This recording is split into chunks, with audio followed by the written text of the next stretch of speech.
Welcome to everyone.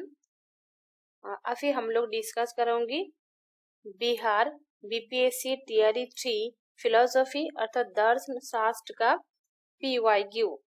पिछले video में 100 question तक कंप्लीट हो गया। क्वेश्चन के साथ आंसर, आंसर के साथ ऐसे एक्सप्लेनेशन भी है। क्वेश्चन किस क्वेश्चन का कौन सा ऑप्शन होगा, क्यों होगा, उसका जो व्याख्या वो भी कर दिए। इधर एक क्यों लिखे देखिए। फर्स्ट 30 क्वेश्चन लैंग्वेज का, उसके बाद 40 क्वेश्चन होगा जनरल स्टडीज का, टोटल 70 क्वेश्चन। 70 क्वेश्चन के बाद 71 से 150 तक सब्जेक्ट का क्वेश्चन होता है। तो 100 क्वेश्चन हो गया। अभी देखिए 101 से स्टार्ट करूंगी। इसी वीडियो में और पीडीएफ में मैं रख लिए हिंदी के इंग्लिश के साथ साथ हिंदी भी।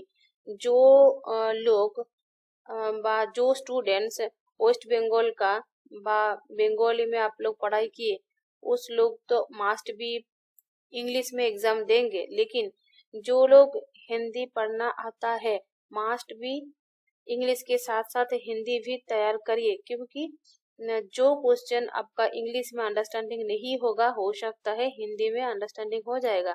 तो और जो बिहार का, यूपी का और झारखंड का स्टूडेंट है, बिहार बीपीएससी टीआरई 4 के लिए तैयारी कर रहे हैं आप लोग, तो आप लोगों के लिए भी ये काम आ जाएगा। हिंदी वर्जन रख दिए। आप लोग तो बार बार बोल रहे थे हिंदी, टोटली हिंदी लैंग्वेज रखने के लिए, तो हिंदी में ट्रांसलेट कर दिए मैं। देखिए सेम क्वेश्चन सेम पेज पे, इधर इंग्लिश और इधर हिंदी, जिसका जो अच्छा लगेगा वही पढ़िए। मैं दोनों को एक साथ लेके चलने के लिए ट्राई करूंगी। देखिए which one of the following is correctly match, मतलब निम्नलिखित में से कौन सही ढंग से मेल खाता है। इधर देखिए कौन सा मेल खाएगा। रिजेक्शन ऑफ मेटाफिजिक्स ये होगा ना, dialectical method AR, degrees of reality broadly, more than one of the above, none of the above. देखिए यदि इधर दो क्वेश्चन आंसर के साथ जाएगा तब more than one of the above हम लोग चूज करेंगे, ये तो पहले ही बता चुके हैं। तो अभी देखिए रिजेक्शन ऑफ मेटाफिजिक्स माने मेटाफिजिक्स को अस्वीकार कौन कांट करता है क्या नहीं करता है। देखिए दिस इज इनकरेक्ट, क्योंकि while Immanuel Kant critique traditional metaphysics and proposed that we can have true knowledge of things in themselves phenomena, he did not entirely reject metaphysics। मतलब देखिए कांट ने डायरेक्टली मेटाफिजिक्स को critic नहीं किया। उन्होंने क्या क्या थे, देखिए ट्रेडिशनल मेटाफिजिक्स को क्रिटिक करके, ट्रेडिशनल मेटाफिजिक्स को आलोचना करके वो न्यू ढंग से एक थ्योरी देने के लिए कोशिश कर रहे थे। उनके मन में एक वेरी इंपॉर्टेंट बात है, याद रखिए, ये भी क्वेश्चन में आया था। ये एक्सप्लेनेशन नोमेना क्वेश्चन में आया था, इसी क्वेश्चन में आया था बीपीएससी टीआरई 3 में, जो नोमेना कैन बी परसीव्ड, ये होगा आंसर फॉल्स, क्योंकि नोमेना परसीव्ड नहीं होता है। नोमेना तो परसीव्ड नहीं होता है, फेनोमेना परसीव्ड होता है। नोमेना और फेनोमेना दो कॉन्सेप्ट दिए कांट ने, तो ये भी याद रखिए, क्योंकि he did not directly reject metaphysics. उन्होंने दर्शन जो मेटाफिजिक्स को डायरेक्टली अस्वीकार माने पूरी तरह से अस्वीकार नहीं किया। उसके वजह उन्होंने उसके दायरे को पुनः परिभाषित किया, मतलब पुनराई और मेटाफिजिक्स को एक नया रूप देने के लिए कोशिश कर रहे थे। वो तो रिजेक्शन नहीं किया तो नहीं होगा। बोले सही ढंग है, कौन है मिलेगा। रिजेक्शन ऑफ मेटाफिजिक्स ये तो कांट का नहीं है, तो आंसर नहीं होगा। देखिए dialectical method AR, dialectical method तो एआर का नहीं है, किसका है। देखिए this is incorrect, the dialectical method is associated with Hegel, क्योंकि जो वाद विवाद पद्धति हेगेल से संबंधित है, ये तो यार आंसर नहीं होगा, तो इसलिए ये भी आंसर नहीं होगा। देखिए degrees of reality, degrees of reality वास्तविकता की डिग्रियां, ये तो ब्राडली दिए है, ये तो सही हो जाएगा, क्योंकि ब्राडली एक ब्रिटिश आदर्शवादी दार्शनिक है। ये अपनी कृति में वास्तविकता से डिग्रियों की अवधारणा का प्रस्ताव दिया, जिससे पता चलता है कि कुछ वास्तविकता। इधर देखिए इंग्लिश देख लीजिए, जो लोगों इंग्लिश का है, जो concept of degree of reality in his work suggesting that some aspects of reality are more real or fundamental than other, मतलब दूसरा कोई कॉन्सेप्ट है जिससे अलग है फंडामेंटल और रियलिटी जो है, तो वो है क्या हो जाएगा, रियलिटी और मोर रियल हो जाएगा, मतलब अधिक वास्तविक या अधिक मौलिक होगा। कुछ वास्तविकता से कुछ वास्तविकता है जो अधिक मौलिक और अधिक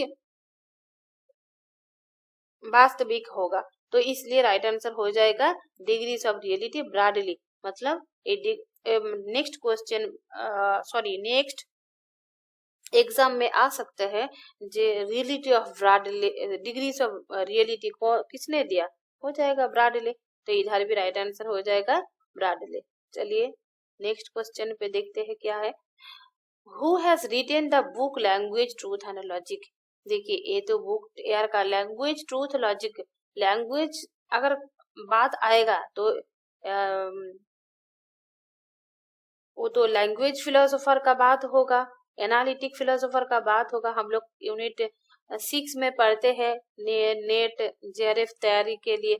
तो इधर देखिए ब्रॉडले हेगेल, ब्रॉडली हेगेल तो लैंग्वेज के साथ तो ऐसा रिलेट नहीं है, जिसका नाम आता नहीं है जे इस बुक किसने लिखा है वो भी आंसर दे पाएगा। अगर एनालिटिकल फिलोसफी के बारे में अगर उनका थोड़ा नॉलेज होगा तो आंसर हो जाएगा। तो ये बुक दिया है यार, कब दिया, देखिए language truth and logic is a seminal work by AJ यार का, पब्लिश्ड हुआ था किस साल में, पब्लिश हुआ था 1936 में प्रकाशित हुआ था। इस पुस्तक में एआर ने तार्किक प्रत्यक्षवाद के सिद्धांतों में पुस्तक किया, मतलब AR articulates the principles of the logical positivism. अच्छा लॉजिकल पॉजिटिविस्ट दार्शनिक कौन है, एआर है, ये भी याद रखिए, very very important net exam JRF के लिए भी। और बिहार, जो लोग बिहार बेट देंगे, झारखंड जेट देंगे, वो लोगों के लिए भी बहुत बहुत इंपॉर्टेंस है। लॉजिकल पॉजिटिविस्ट कौन है, ये हो जाएगा यार, arguing that only statements variable through empirical observation और logical proof are meaningful, इसके अनुसार अर्थात लॉजिकल पॉजिटिविस्ट जो दार्शनिक है उन लोगों का मेन बात यही है, जो कुछ भी हम लोग इम्पिरिकली ऑब्जर्वेशन कर पाऊंगी, जो स्टेटमेंट को हम लोग वेरिफिकेशन कर पाऊंगी, अर्थात प्रत्यक्षवाद के सिद्धांतों को प्रस्तुत किया होगा और तर्क देते हुए कि केवल वे कथन जो अनुभव जन्य अवलोकन या तार्किक प्रमाण द्वारा सत्यापित है, अर्थात जो स्टेटमेंट हम लोग वेरिफिकेशन कर पाऊंगी वही होगा सत्य और वही होगा ट्रूथ और मीनिंगफुल। ये बात किसने कहा, एजे का कौन दार्शनिक होगा, ये होगा लॉजिकल पॉजिटिविज्म।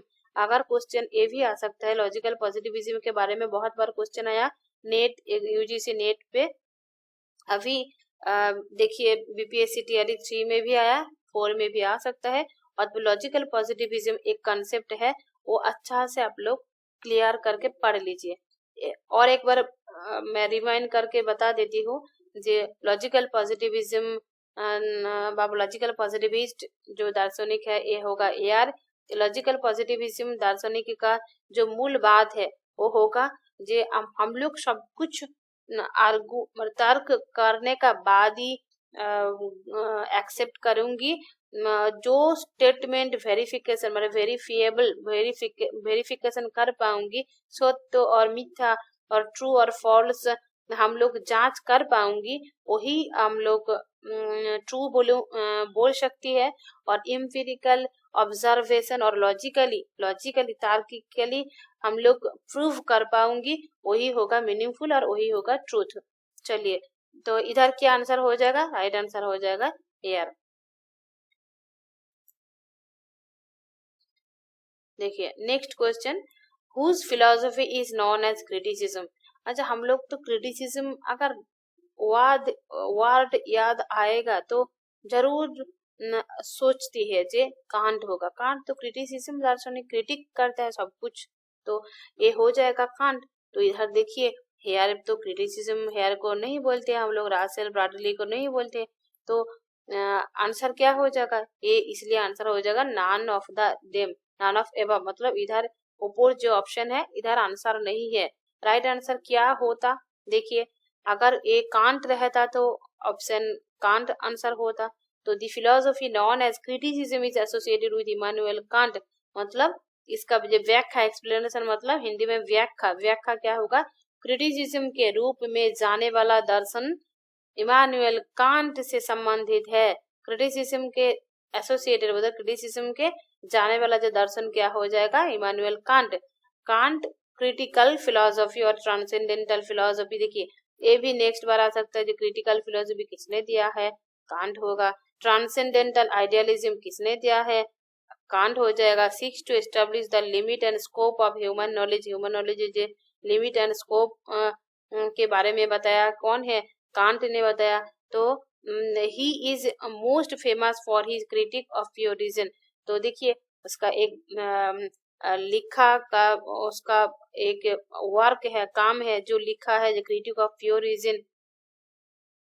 तो कांट इज नॉट लिस्टेड, इसलिए आंसर हो जाएगा नॉन ऑफ द अबव।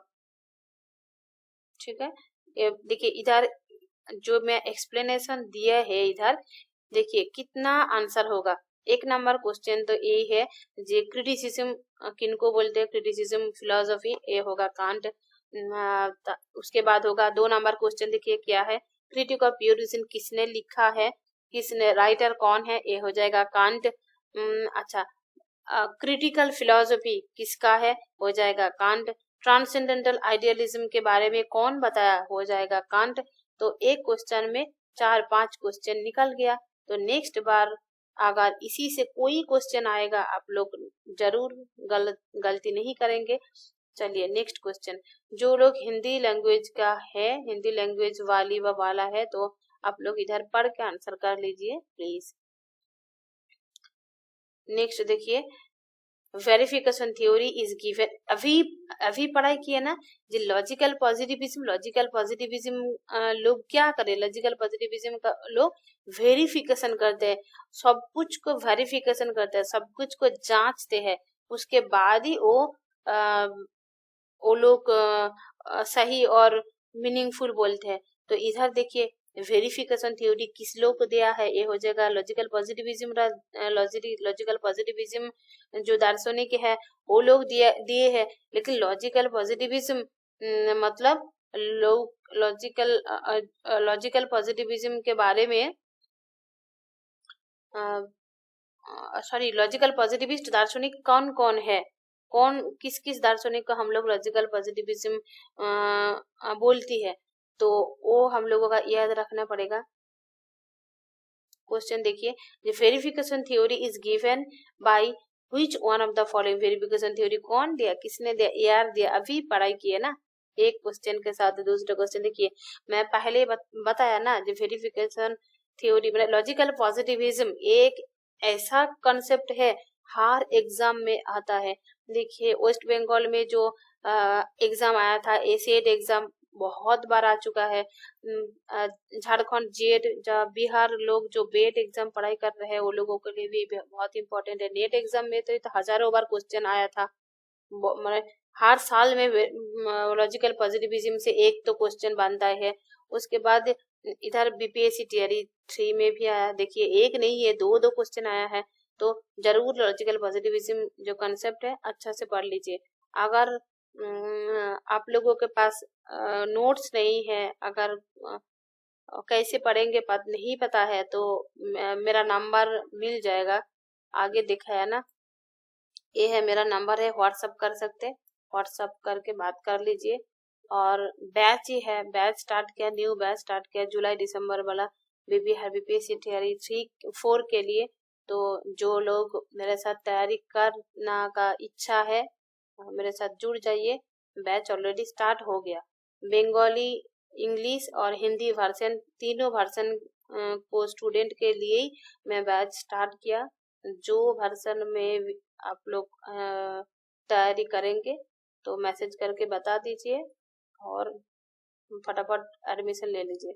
चलिए, वेरिफिकेशन थ्योरी किसने दिया? एआर दिया। देखिए वेरिफिकेशन थ्योरी में क्या है, जो सत्यापन सिद्धांत निम्नलिखित में से किसके द्वारा दिया गया है? Hegel, AR, Bradley. Option A हो जाएगा एआर। व्याख्या क्या? देखिए सत्यापन सिद्धांत, जिसे सत्यापन सिद्धांत भी कहा जाता है, मैंने verification theory is known as the verification principle भी हम लोग बोल सकते हैं। Was developed by the logical positivism. देखिए कि किन लोग वेरिफिकेशन प्रिंसिपल और वेरिफिकेशन थ्योरी को डेवलप्ड किया, कौन लोग विकसित किया गया था, और क्या होगा विकसित किया गया, कौन किस लोग? यह हो जाएगा लॉजिकल पॉजिटिविस्ट। जरा लॉजिकल पॉजिटिविस्ट जिन लोग, वो लोग विकसित किया। लॉजिकल पॉजिटिविस्ट का हिंदी हो जाएगा तार्किक प्रत्यक्षवादियों। तो एआर एक है जो फिलोसोफर, जो लॉजिकल पॉजिटिविस्ट है, उसका उनका बुक का नेम पहले ही क्वेश्चन में भी आया था। देखिए मैं ऐसे एक्सप्लेनेशन पिछले वीडियो में भी आप लोगों को दिया है, वहां भी मिल सकता है। देखिए logical truth and language truth and logic के बुक एआर लिखा है। इस बुक में वेरिफिकेशन प्रिंसिपल और वेरिफिकेशन थ्योरी के बारे में लिखा है। उसमें क्या है देखिए, ये स्टेटमेंट इज मीनिंगफुल। कोई एक वाक्य व कोई एक कथन को हम लोग सत्य और अर्थपूर्ण तब बोलूंगी जब इट इज एम्पिरिकली वेरीफाइड, जब हम लोग अनुभवजन्य रूप से सत्यापित किया जा सके, यह तात्विक हो। मतलब जो टैटोलॉजिकल होगा और एम्पिरिकली हम लोग जो जांच कर सकूंगी, वही होगा एकमात्र मीनिंगफुल और अर्थपूर्ण। इसलिए राइट आंसर हो जाएगा बी। यार ने ही वेरिफिकेशन थ्योरी के बारे में बताया। चलिए नेक्स्ट क्वेश्चन क्या है? Appearance is rational contradictory. Appearance और रैशनल, ये तो ब्राडली के साथ जाएगा। देखिए प्रतीति संबंधात्मक और विरोधाभासी है, यह शब्द किसने कहा? यह हो जाएगा ब्राडली। व्याख्या देखिए, ब्राडली एक ब्रिटिश आदर्शवादी दार्शनिक, आदर्शवादी मतलब है आइडियलिस्ट फिलोसोफर है। अपने इस कथन के लिए जाने जाते हैं कि प्रतीतियां संबंधात्मक और विरोधाभासी है। क्या बताए? जो प्रतीतियां होगा वो क्या होगा? अपीयरेंस वो होगा रैशनल और कॉन्ट्राडिक्टरी।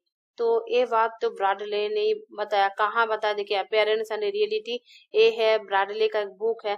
तो इतना इम्पोर्टेंट है ये ब्राडले का appearance and reality concept. UGC net exam में भी हजारों बार क्वेश्चन में आया।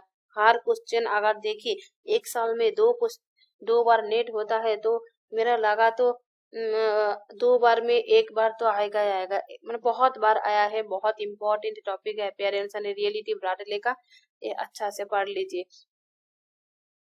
हर क्वेश्चन के लिए। देखिए कुछ कॉन्सेप्ट व टॉपिक है फिलोसफी का, वो ढूंढना पड़ेगा। जो लोग बहुत एग्जाम दे दिए बा क्वालिफाई भी कर लिए, तो वो लोगों का एक आइडिया बन जाता है जो कहाँ से क्वेश्चन आएगा।